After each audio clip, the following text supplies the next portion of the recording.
for clicking on this video. If you're new here, my name is Kela Trishaan, and I make videos on lifestyle, womanhood, and mental health. And if you are returning, thank you so much for your support, and thank you for coming back. Okay, so today's video is going to be a story time. I'm sure y'all are used to this by now. Fridays are my story time days.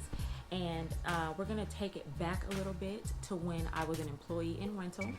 Now I had two stories actually in mind for today, but I'm gonna start with this one and I'll probably tell the other one next week. But basically, this is about a customer that owed money on his rental. We were having trouble getting in touch with him, and my manager at the time basically lured him into the office, and we were instructed to take his keys away, and that did not go well. So if you are interested in hearing the drama, go on ahead and stay tuned. Okay, so I don't even know where to start with this story, so I'm just gonna start from the top. So basically, when you work in rental, or I don't know if it's for every rental place, but this particular rental company I work for had us call people that were behind on their rental bills. You have people that rent cars weekly, they rent them monthly, all that stuff. Now, in a previous video, I was telling you guys that the preferred method of payment is a credit card, because if someone tried to get away with the car, there's a line of credit attached. With a debit card, if you run out of money or if you close that account, the rental company really doesn't have any way of getting in touch with you unless they do some serious research and digging. And in that time, the branch is losing money, which means that the employees are losing money. Follow me? Okay. So this one particular customer was a problem customer. He would pay his bill typically, but it was always late. So we would usually have to kind of track him down. There were times where he ended up in jail, and the mother of his child had his car, or his brother had his car, all kind of stuff. And it was just this kind of game of cat and mouse for months.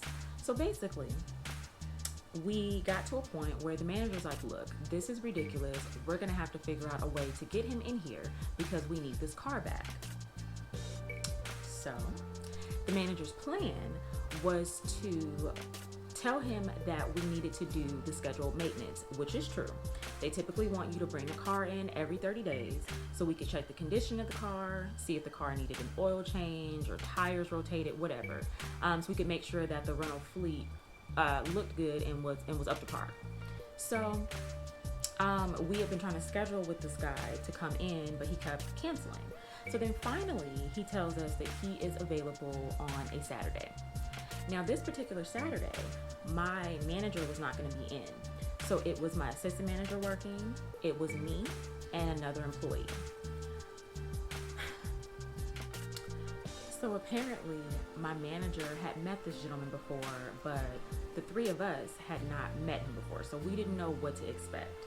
Now, it is kind of obvious that if a customer comes in to pay on a rental thinking that he is going to leave with it, and you tell him that, no, we're going to take your money and we're also taking the car, things could potentially go south, right?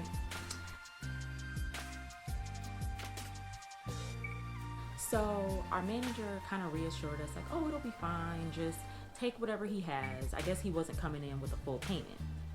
So he said, take whatever he has to put towards the rental bill. We'll try to collect the rest on the back end, but make sure that when you go and do the inspection of the car, you do not give him back his keys.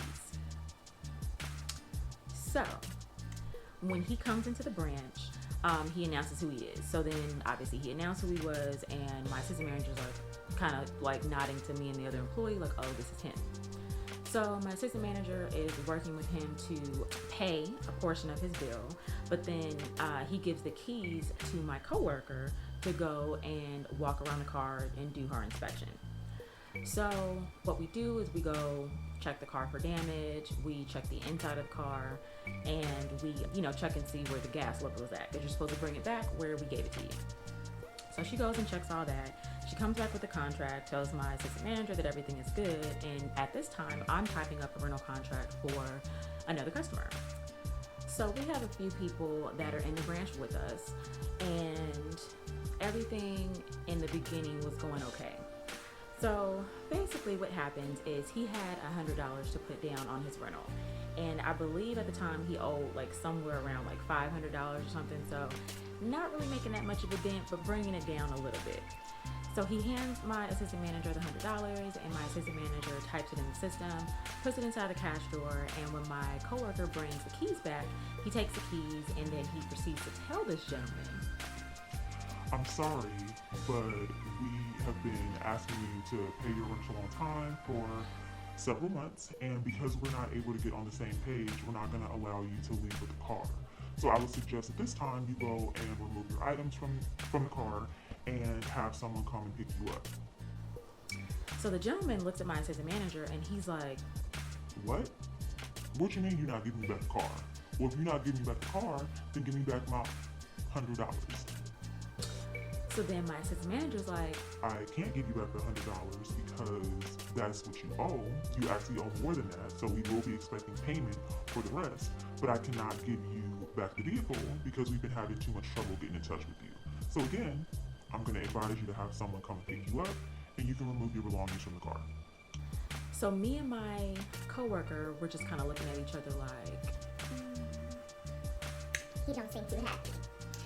So the customer, he's a big dude. Let me just put that out there. Big guy, definitely looked like he was super in shape and ready to whoop some ass. So he looks at my assistant manager and he slammed his hands on the desk and he says, If you're not going to give me back the keys to the car, then you're going to have to give me back my $100, and I'm not going to say it again.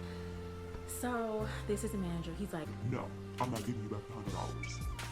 So this man, he says, okay. So he took my assistant manager's cell phone.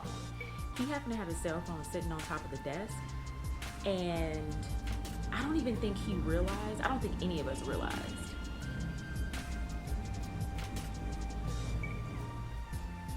Sorry, I had to let that pass. But I don't think any of us realized that he had his cell phone sitting on top of the counter. So he takes the cell phone and he's like, Okay, for sure. If you're not going to give me back my money, then I'm going to just go ahead and keep your phone. That's cool. Do you? So he starts kind of like pacing around the branch talking about how he gonna blow this mother up and we got him effed up and this, that, and the third. So I'm like, I'm kind of scared. So I'm just trying to keep calm, and then my customer's looking at me like, you know, what we gonna do? I'm like, I don't know what we gonna do. You tell me what we gonna do. I'm just gonna stand here and be quiet because I'm not trying to get got today. So then my coworker, she kind of snickered at him because he was just being extra. Again, I understand why he was mad, but he was just, he was being a lot. But she kind of snickered and he turned and looked at her and he said, Oh, you laughing at? So at that point, I was like, oh no, this is getting real serious. So then my assistant manager, he screams at him and he's like, Give me back my phone. And the guy's like, no, give me back my $100 and I'll give you back your phone. So he's still pacing around talking about, what he's gonna do to us, whatever. We don't know what to do. So we end up calling our manager. And our manager, he says to me that he is at a recital for his daughter and he can't do anything right now. So he didn't really even give us any direction on what to do. He's just like, not like in so many words, figure it out. So we're just kind of scared. Now, just to kind of give you context, it was me and my coworker, we were two women, and my assistant manager was, he was a young guy. So this gentleman, if he really decided that he wanted to turn up, it wouldn't have really been much we could do. Like, we probably could have pinched him or something, but I don't know if that would have worked because he was really angry. So we called the police, but then we also called our area manager. Now, one thing I can say about the area manager is that he was with the business. This was the same area manager that I talked about in one of my previous rental car videos where I said that I had stolen a car from the airport and got banned. This area manager. So he says, Okay, I'm on the way. So the cops had pulled up like maybe a little before the area manager. So they come and they bring him out. The gentleman, they bring him out and they handcuff him and they have him kind of like standing up against the door. And they're telling him basically he needs to calm down or else he's going to be arrested. And they basically told him like just to do what we asked. Just get your items out of the car and have someone come and pick you up. So then my area manager finally pulls up, and he walks up in some flip-flops, some basketball shorts, and a t-shirt. So you could tell he probably was just chilling, or he had just rolled out of bed, whatever. But he was there for it, so I could respect that. So he walks up and he's like, "What's going on?" So then the customer is like, "These mother took my money and I need my $100 and y'all gonna keep the car." Blah blah blah blah blah. So then the area manager he says, "Oh, you want your $100?" And the guy's like, "Yeah." So my area manager holds a $100 bill in his face, and he was like, "Oh, here you go." So then he was cuffed, whatever, so he couldn't get it. So he was kind of looking at the cop as if the cop was gonna like let him go to get the money. And then my area manager was like, "I'm not giving you," and put the $100 back inside his pocket. Just probably wasn't the most mature thing to do, but it was pretty funny. So anyway, the guy is like kind of steady calling us names, like, you know, talking mess, saying that we robbed him and we tricked him and all this kind of stuff. But it was just honestly a part of the rental business. If you weren't paying your bill, then you needed to bring that car back. So this hit went on for maybe like an hour or so of them just trying to calm him down and basically telling him that if he didn't get it together, he was going to be taken away. So he ended up calming down because it didn't seem like he wanted to go to jail that day. He got his items out of the car, and then he went to go wait at a restaurant that was right next door to our branch. Now, by this time, the rental location had already closed. Like, we were closed for maybe like an hour or two.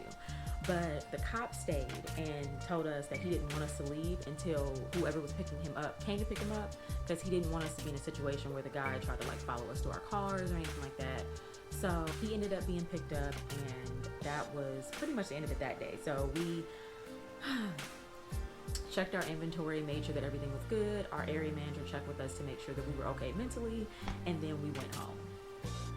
So that's pretty much the end of that part, but something funny happened the next week. So the next week we came in as normal, and a lot of times we would stay after because there was just always something to do, or like a customer coming in after hours, whatever.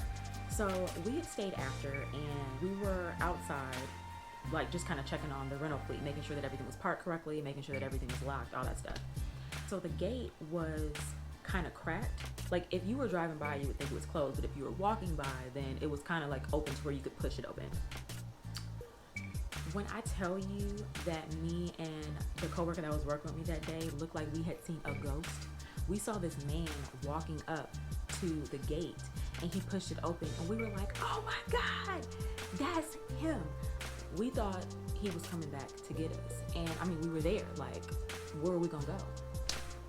It ended up not being him. It ended up being somebody that looked just like him, but it was scary. All right, so that's the end. If you enjoyed this story time, go on ahead and give me a big fat thumbs up. It really helps with the YouTube algorithm. If you have not subscribed already, go on ahead and click on that subscribe button below, and be sure to turn on your notification bell so you don't miss any of my future uploads. With that being said, you guys have an amazing day, and I'll see you next time. I need a bag, size is super. They turned your back, it's like I never knew you. Leave that, leave that, leave that, in the past, leave that.